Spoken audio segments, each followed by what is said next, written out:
Attention to all my friends in NSC Physics class by Dr. Hamid sir. दोस्तों, आज हमारा topic है 11th physics का एक बहुत ही इम्पोर्टेंट टॉपिक कैलकुलस, और कैलकुलस का एक पहला ब्रांच डिफरेंशिएशन।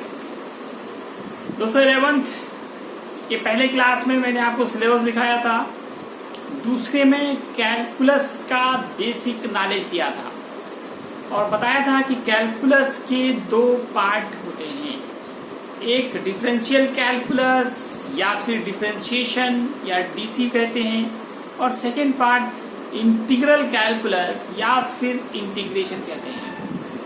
तो थोड़ा बहुत आपने पिछले क्लास में डिफरेंशिएशन का सिंबल, डेफिनेशन और एक फॉर्मूले पे हम लोगों ने काम किया था। आज मैं आगे बढ़ता हूं।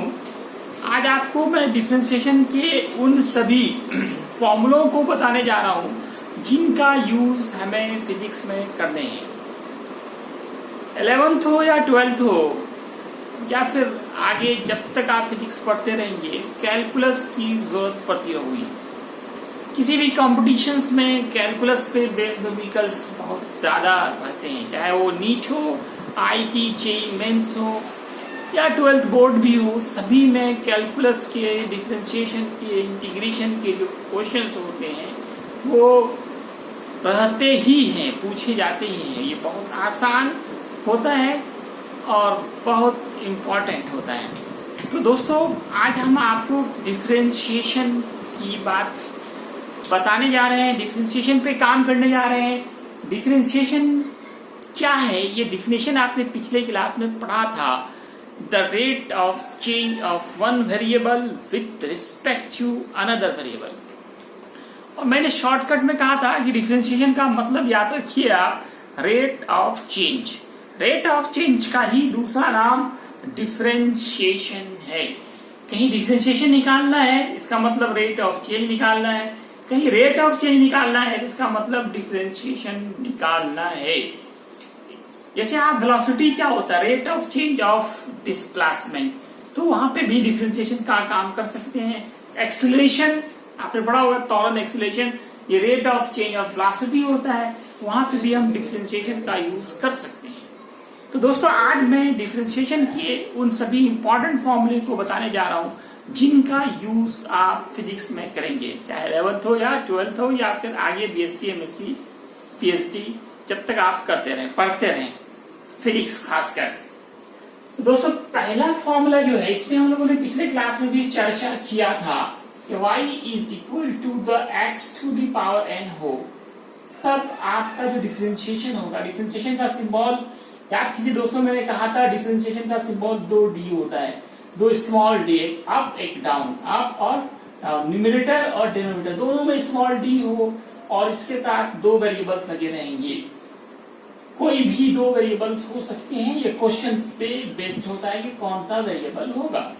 जनरली हमें y और x मान के चलते हैं, लेकिन फिजिक्स में आपको कभी v आएगा, कभी t आएगा, कभी s आएगा, कभी r आएगा। कोई भी दो वेरिएबल्स आ सकते हैं, लेकिन ये d होना जरूरी है। इसमें हमारा पहला फॉर्मूला था कि y इक्वल हो x to the power n।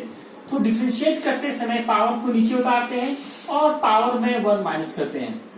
ये फिक्स है कि हमेशा 1 ही माइनस करना है, लेकिन इसमें मैचिंग का ख्याल रखना है। ये जैसे d के साथ x है, ये भी x ही हो, अगर ये मैच करे तब हम पावर को नीचे उतारते हैं और पावर में 1 घटाते हैं। मैचिंग का खास ख्याल रखा जाता है। और डिफरेंशिएशन में सबसे पहले हम नीचे ध्यान देते हैं, d के साथ क्या है, नीचे d के साथ x है, इधर भी फंक्शन जो है वो उसमें भी x है, ये दोनों मैच कर गया। जब मैच कर गया तब आप पावर को नीचे उतारेंगे, फिर वही लिखेंगे x पावर n, लेकिन इस पावर में 1 घटाना, हमेशा 1 ही घटाना है, 2-3 का कोई चक्कर नहीं है। दूसरा फॉर्मूला याद रखें दोस्तों, दूसरा फॉर्मूला, अगर आपका y इक्वल हो x के, तब आपका डीसी क्या होगा, पावर 1 हो, पावर 1 हो तो सीधे 1 हो जाएगा। कैसे होगा दोस्तों, आप आसानी से कर सकते हैं। यहाँ पे कोई पावर नहीं तो 1 है, 1 लिखेंगे, 1 को नीचे लिखेंगे, फिर 1 में 1 माइनस करेंगे तो 1 माइनस 1 0 होगा। किसी पे पावर 0 होता है तो वो मान 1 हो जाता है। एक तरह से ये फॉर्मूला जो आया वो पहले ही फॉर्मूले से आया है कि पावर कुछ नहीं तो 1 है। पहले आप 1 लिखोगे, मैं प्रूव भी कर देता हूं, फिर 1 माइनस 1 तो एक्स पे पावर 0 वैल्यू क्या होता है 1 इंटू 1 दैट इज 1। तो हम लोग को चूंकि टाइम भी सेव करना है तो हम लोग डायरेक्ट कहीं भी देखेंगे पावर 1 है और मैचिंग हो रहा है तो डिफरेंशिएशन 1 हो जाएगा। तीसरा फॉर्मूला याद रखिए दोस्तों कि y अगर कांस्टेंट हो, कांस्टेंट हिंदी में आप जानते हो अचर बोलते हैं, हिंदी में क्या बोलते हैं अचर, और इसको हम लोग डिनोट करते हैं के से, डिनोटेड बाय के। जनरली फिजिक्स में के लिखा जाता है। तो ऐसे कंडीशंस में हमारा डीसी क्या होगा, डीसी मतलब डिफरेंशिएशन या डिफरेंशियल कैलकुलस, इसका क्या होगा। तो डीसी क्या होगा, आप देखिए यहाँ पे कांस्टेंट है। कांस्टेंट किसको कहते हैं, जिसमें कोई चेंजिंग नहीं हो।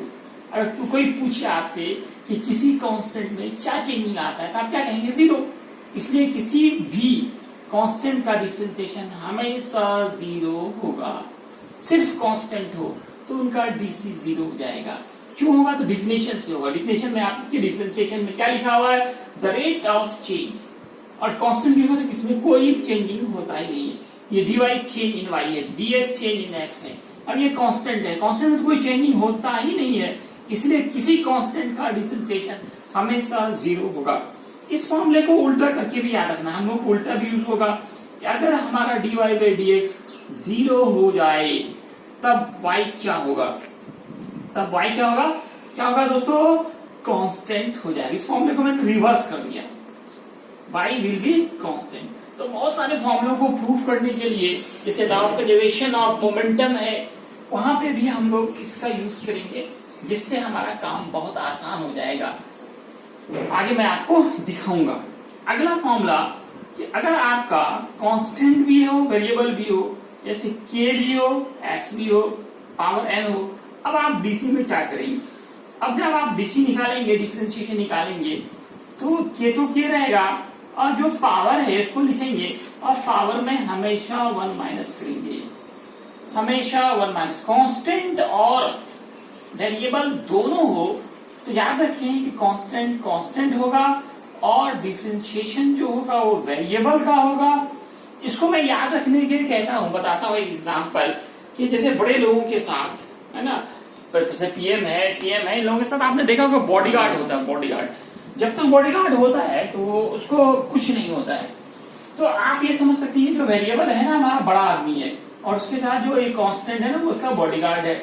एक कांस्टेंट जो है ना वो बड़ा आदमी है और वेरिएबल जो है उसका बॉडीगार्ड है। फिर से सुने, कांस्टेंट जो है वो आपका बड़ा आदमी है और ये जो वेरिएबल है एक्स वो उसका बॉडीगार्ड है। अगर कांस्टेंट और वेरिएबल दोनों रहे, कांस्टेंट को कांस्टेंट रखेंगे और जो वेरिएबल है उसका डीसी करेंगे। कैसे करेंगे, उसका पावर नीचे लिखेंगे, फिर वही लिखेंगे और पावर में 8 माइनस करेंगे। मतलब जो गोली लगी वो किसको लगी, बॉडीगार्ड को लगी। ये जो एक्स है वो बॉडीगार्ड का काम कर रहा है कांस्टेंट के लिए। सिर्फ कांस्टेंट और बॉडीगार्ड नहीं है, उसको कोई नहीं बचाएगा, वो 0 हो जाएगा, बचाने वाला कोई नहीं। इसी तरह से मैं आगे बढ़ रहा हूं कि अगर आपका y इक्वल हो, y is equal to the kx। अब आप खुद बता सकते हैं इनका क्या फॉर्मूला होगा। इनका फॉर्मूला होगा k इंटू 1। क्यों 1 होगा, x पावर 1 है, पावर 1 है। ये कमजोर बॉडीगार्ड था, बॉडीगार्ड खत्म, x खत्म हो गया, सिर्फ क्या बचा है ना बड़ा आदमी, मतलब कांस्टेंट बन गया। कांस्टेंट को आप बड़ा आदमी समझिए। ये था आपका फॉर्मूला नंबर 6। फॉर्मूला नंबर 7 पे देखिए y अगर रूट एक्स हो, इनका डीसी क्या होगा, इसको आप भी प्रूव कर सकते हैं। इनका डीसी आपका होगा 1/2 रूट एक्स। कैसे, एक्स में कुछ पावर, यहाँ पे क्या रूट है, रूट का मतलब पावर हाफ होता है। हाफ को नीचे लिखेंगे, आप पावर में 1 माइनस करेंगे, 1 माइनस हाफ होगा, फिर ये नीचे जाएगा और फिर हाफ को रूट एक्स लिख सकते हैं। ये फॉर्मूले का प्रूफ भी फॉर्मूला नंबर 1 से ही मिलता है। तो प्रूफ की यहाँ जरूरत नहीं है हम लोगों को, फिजिक्स में तो सिर्फ डायरेक्ट फॉर्मूला चाहिए। इसी तरह से अगर log x हो log x का जो डीसी होता है, log x का डिफरेंशिएशन हमेशा 1 होता है। कितना होता है दोस्तों? 1 होता है। इसी तरह से आपको याद रखना है कि अगर हमारा साइन x हो, साइन x साइन थीटा हो, इस तरह कुछ भी हो, साइन वाला फंक्शन हो हमारा, तो dy बाई dx जो होगा साइन x का cos x हो जाता है। साइन x का डीसी हमेशा याद रखें cos x होगा। और अगर y cos x हो तब इसका डीसी क्या होगा? cos x का डीसी हमारा होगा माइनस साइन x होता है। cos x का डीसी होगा minus sine x। Sine x का cos x होगा, लेकिन cos x का डीसी होगा माइनस साइन x। अब फॉर्मूला नंबर 11 में याद रखें कि अगर आपका y tan x है, इस tan x, तब आपका डीसी क्या होगा?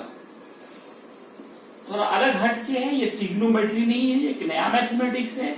यहाँ tan का कॉट नहीं होगा बल्कि sec स्क्वायर x होता है। ये कैसे होता है दोस्तों? आप सब है ना ताजुब कर रहे होंगे, tan x कैसे sec स्क्वायर x हो गया। तो ये आप आगे मैथमेटिक्स में भी प्रूफ करेंगे, मैं फिजिक्स में भी आपको इसके प्रूफ करके दिखाऊंगा आगे। जब मैं इसका एक फॉर्मूले का एग्जांपल दूंगा तो वहां पे ये फॉर्मूला अपने आप हमारा प्रूफ भी हो जाएगा। इसी तरह से अगर y आपका cot x हो, y अगर cot x हो तब डीसी क्या होगा? आप इसका जो डीसी होगा cot x का आपका, वो माइनस cosec स्क्वायर x होगा। और फॉर्मूला नंबर 13 के बाद हम 12 के बाद आए फॉर्मूला नंबर 13 पे।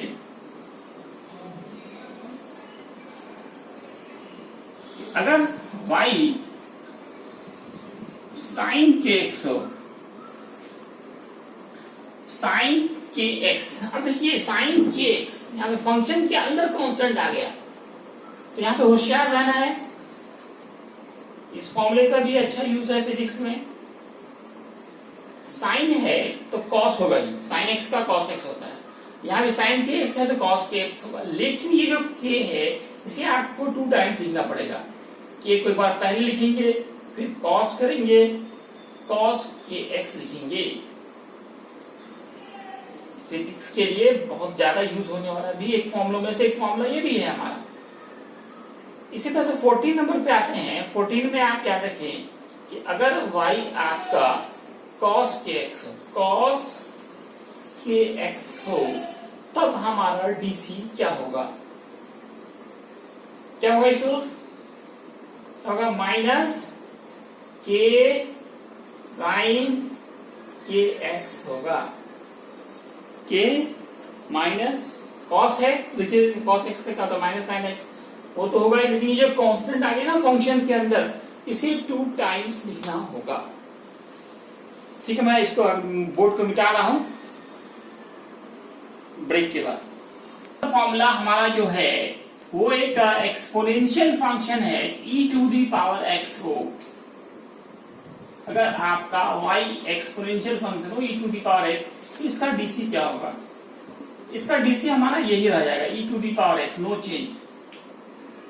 इसी तरह से y अगर हो e to the power kx, तब आपका डीसी क्या होगा? अब जो डिफरेंशिएशन करेंगे k को नीचे उतार देंगे और e to the power kx लिखेंगे, क्योंकि फंक्शन के अंदर फिर कांस्टेंट आ गया हमारा। ये दोनों क्वेश्चन है जो बहुत कम 12th में यूज होते हैं, लेकिन IIT मेंस का जो न्यूमेरिकल होता है या फिर नीट का, तो उसमें आपको जरूरत पड़ेगा दो फॉर्मूले का। बोर्ड 12 बोर्ड में फॉर्मूले का बहुत कम नहीं के बराबर यूज है।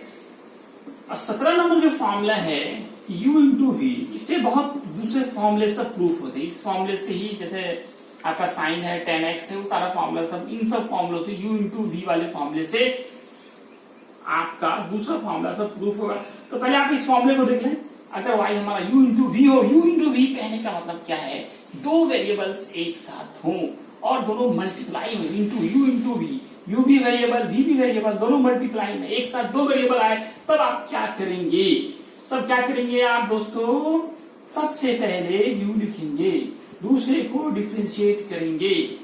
बीच में प्लस देंगे, फिर पहले को लिखेंगे और दूसरे को डिफरेंशिएट करेंगे।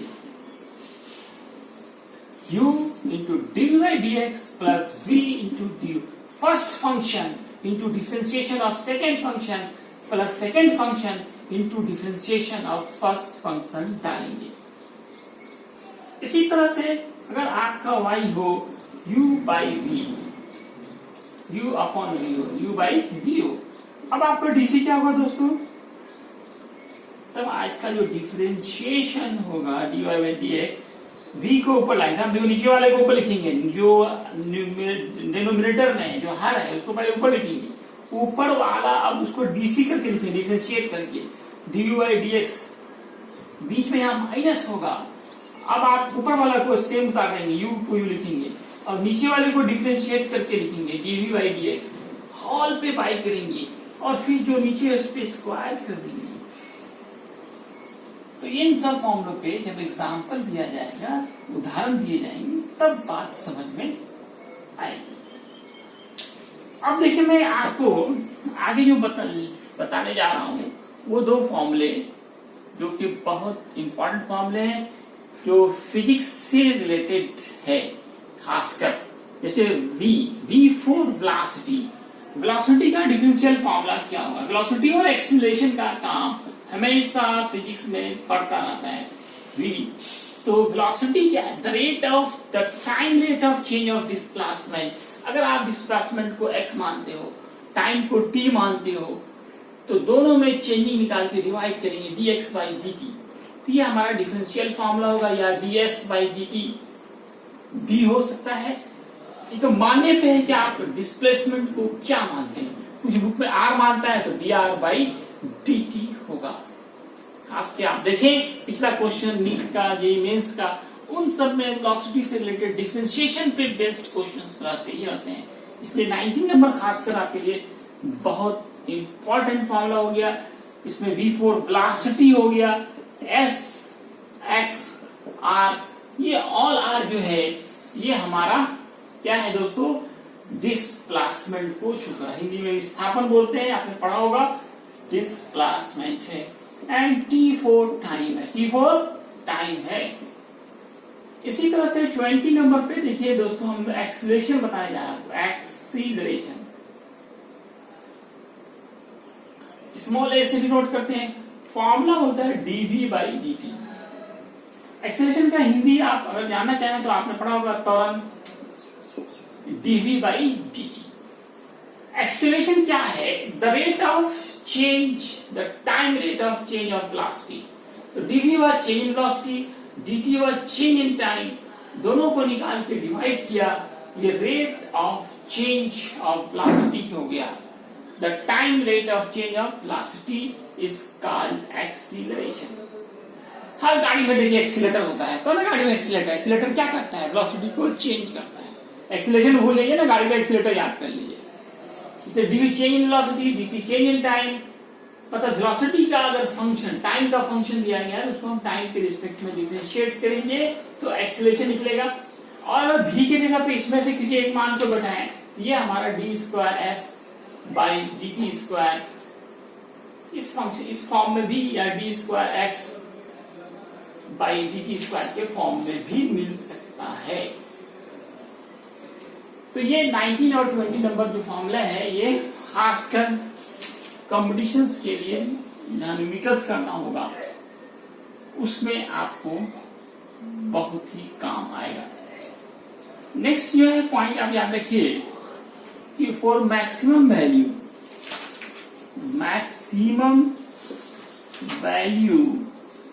और मिनिमम वैल्यू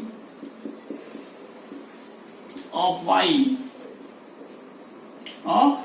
y हमारा डिफरेंशिएशन क्या होगा? ये 0 हो जाएगा। क्यों होगा? आपके मन में हो रहा होगा, क्योंकि जो मैक्सिमम वैल्यू होते हैं या मिनिमम वैल्यू होते हैं वो एक फिक्स वैल्यू होता है, कांस्टेंट वैल्यू होते हैं, और किसी कांस्टेंट का डिफरेंशिएशन आपने पढ़ा था 0 होता है। देखिए मैं इसको ग्राफ से भी समझाना चाहूंगा। ग्राफ से अगर आप y और x ले लेते हैं और मान लेते हैं ये हमारा ग्राफ है,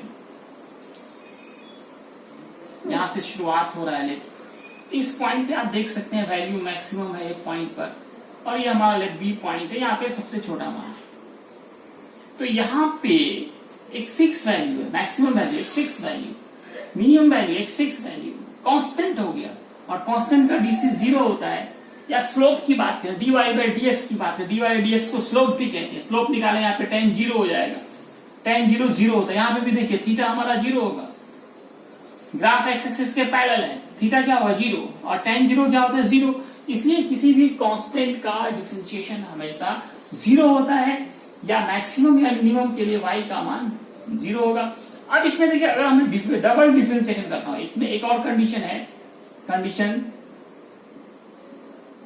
फर्स्ट, इसमें अगर आप डबल डिफरेंशिएशन करते हैं, डबल को स्क्वायर से हम लोग दिखाते हैं और इसका वैल्यू निकाले हैं, ये अगर लेस देन 0 है, लेस देन 0 मतलब ये निगेटिव में जा रहा है, ये देखिए नीचे जा रहा है ना, नीचे या इक्वल टू निगेटिव कर दी, निगेटिव वैल्यू है, नीचे जा रहा है ना। अब यहाँ के बाद देखिए ग्राफ किधर जा रहा है, नीचे। ये मान निकालेंगे भी अगर निगेटिव आ रहा है, इसका मतलब है कि y जो है ये मैक्सिमम है।